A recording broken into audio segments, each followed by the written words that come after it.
भाग 1। करुणा क्या कर रही है? माँ की आवाज़ सुनकर करुणा एकदम चौंक गई। करुणा जल्दी से घर के अंदर आई और बोली, माँ कुछ नहीं, बस खेल रही थी। क्या हुआ? करुणा की माँ खाना बना रही थी। मैं तो तुझे खाने के लिए बुला रही थी। करुणा खाना खाकर अपनी माँ से बोली, माँ मैं शोभा के घर खेलने जा रही हूँ। रामवती, अरे रुक, क्यों जाती है? उनके घर वे बड़े लोग हैं, कहीं बुरा ना मान जाए। इस बात को सुनकर करुणा बहुत ज़ोर से हंसी। माँ तुम कैसी बात करती हो? मेरी सबसे अच्छी सहेली है, अभी जाने दो ना। माँ थोड़ी देर में आ जाऊँगी। यह सुनकर रामवती का मन पिघल गया। जा चली जा, लेकिन अपने बापू के आने से पहले आ जाना। करुणा और शोभा दोनों पक्की सहेली थी, लेकिन दोनों की किस्मत अलग अलग थी। एक तरफ करुणा बहुत गरीब घर से थी, तो शोभा गांव के जमींदार की बेटी थी, जिसके घर में पैसों की कोई कमी नहीं थी। दोनों सहेली एक ही स्कूल में पढ़ती थी।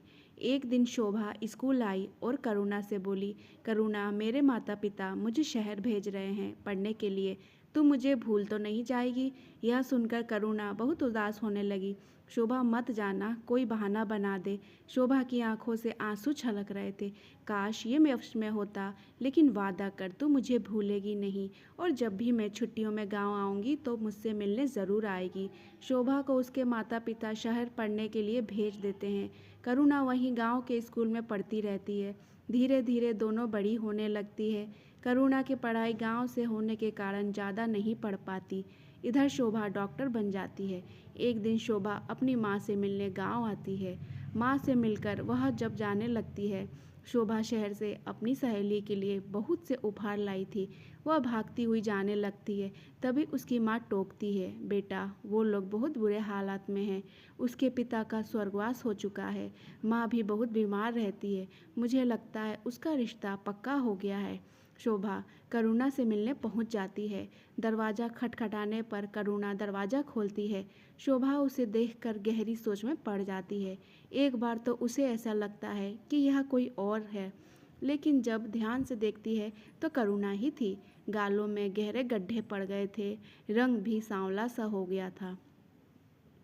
इधर करुणा भी एक बार शोभा को देखकर हैरान रह गई। शहर जाके उसके तो रंग ढंग बदल गए, एकदम अप्सरा सी लग रही थी।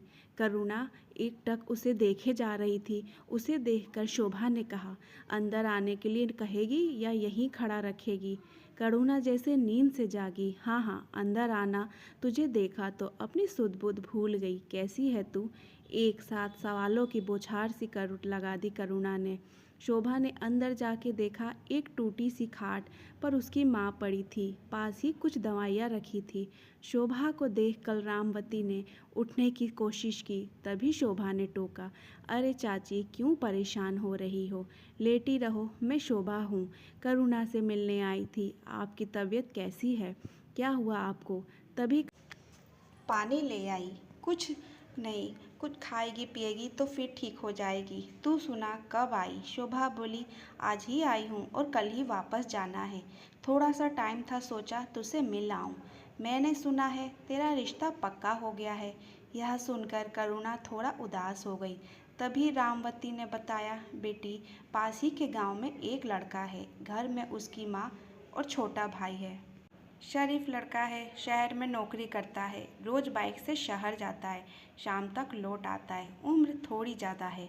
रामवती ने आगे बताते हुए कहा, बेटी इसके पिता चल बसे, मेरा अभी कोई भरोसा नहीं है, इसलिए चाहती हूँ कि इसके हाथ पीला हो जाए तो सब चिंता मिट जाए, लेकिन इससे पूछो तो कहती है तुम अकेली हो जाओगी, मैं तुम्हें छोड़कर नहीं जाऊंगी, अब तू ही इसे समझा। शोभा करुणा को बाहर ले जाती है। क्या बात है करुणा, तुझे लड़का पसंद नहीं है? करुणा उसे गले लगकर रोने लगी। नहीं, मैंने लड़का नहीं देखा, वो तो ताऊ जी रिश्ता पक्का कराए, वो बात नहीं है। माँ को अकेला कैसे छोड़ दूँ। शोभा ने उसकी बात समझते हुए कहा, वो बात तो तेरी ठीक है, लेकिन शादी तो करनी पड़ेगी। यह सोच, माँ को कुछ हो गया तो तेरी शादी कैसे होगी। और एक बार अगर तेरी शादी हो गई और तेरा पति अच्छा निकल गया तो तू उसके साथ कभी भी अपनी माँ से मिलने आ सकती है। वैसे भी चाची कुछ दिनों में ठीक हो जाएगी।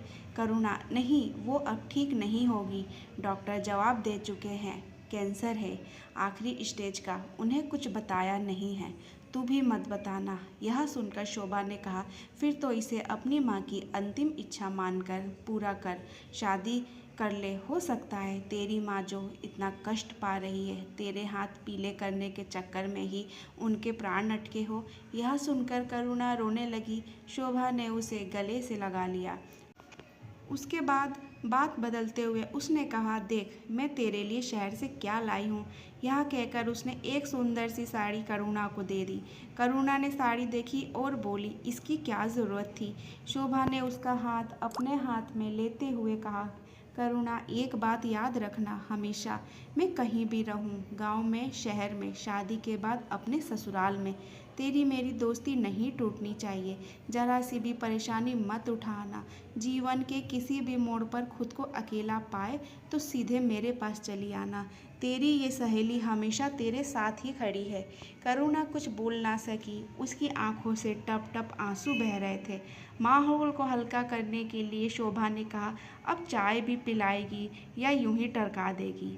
चाय पिला दे भाई। अगली बार आई तो पता लगा मेरी सहेली अपने ससुराल पहुंच गई। वैसे हम भी कुछ कम नहीं हैं, वहीं जाकर तुझे पकड़ लेंगे। करुणा चाय बनाने चल दी। इसी तरह समय बीत रहा था। एक दिन शोभा गांव आती है। शोभा अपनी माँ से बात करती है, माँ, मैंने एक लड़का शहर में पसंद कर लिया है। वह भी डॉक्टर है और मेरे ही अस्पताल में नौकरी करता है। शोभा की माँ कहती है, वो तो ठीक है बेटा, पर मैं एक बार लड़के से मिलना चाहती हूँ। तू उसे किसी दिन खाने पर बुला ले। वैसे तो तुम दोनों समझदार हो, पर मुझे मिलना है। शोभा बहुत खुश होती है। वह करण को फ़ोन पर सारी बात बता देती है और घर आने के लिए कह देती है। तय समय पर करण अपने पिता के साथ उनके घर पहुंच जाता है। बातचीत का सिलसिला चलने लगता है। सारी बातें तय हो जाने पर दोनों की शादी पक्की हो जाती है। शादी की तारीख पक्की होने पर शोभा करुणा से मिलने गांव आती है। शोभा करुणा से मिलती है। करुणा, तुझे मेरी शादी में शहर आना होगा। करुणा यह सुनकर थोड़ा उदास हो जाती है। शोभा, तुझे शादी की बहुत बहुत बधाई हो, लेकिन मैं माँ को अकेला छोड़कर नहीं आ सकती। यह सुनकर शोभा को बहुत बुरा लगा। करुणा, एक दिन निकाल ले, किसी तरह किसी को माँ के पास छोड़ देना। करुणा ने लाचारी भरी नज़रों से शोभा को देखा। शोभा, तू तो जानती है हमारा कोई साथ नहीं देता। मुझे इस बात का हमेशा अफसोस रहेगा। यह सुनकर शोभा बोली, कोई बात नहीं, मैं समझ सकती हूँ। मैं शादी के बाद तुझसे मिलने ज़रूर आऊँगी। कुछ ही दिनों में शोभा की शादी हो जाती है। शोभा अपनी गृहस्थी में बिजी हो जाती है। एक दो बार वो गांव गई थी, लेकिन करुणा से मिलने का समय उसे नहीं मिल पाया, क्योंकि उसके पति करण के पास समय नहीं होता था। वो उनके साथ ही गाड़ी में वापस आ जाती थी। एक दिन शोभा घर पर ही थी। आज उसकी ड्यूटी भी नहीं थी। तभी उसे करुणा की याद आती है। अपनी सहेली से मिलने की इच्छा को वो दबा नहीं पाती, तो करण को फ़ोन करती है। करण, मैं 2 दिन के लिए गांव जाना चाहती हूँ। करण हंसकर जवाब देता है, क्या हुआ, माँ की याद आ रही है। शोभा उन्हें समझाते हुए कहती है, नहीं, मेरी एक सहेली है गांव में, वो बेचारी शादी में भी नहीं आ पाई, उसी से मिलने जाना है। करण कहता है, चलो कल चलते हैं, मैं कल की छुट्टी ले लेता हूँ। शोभा मुस्कुरा कर कहती है,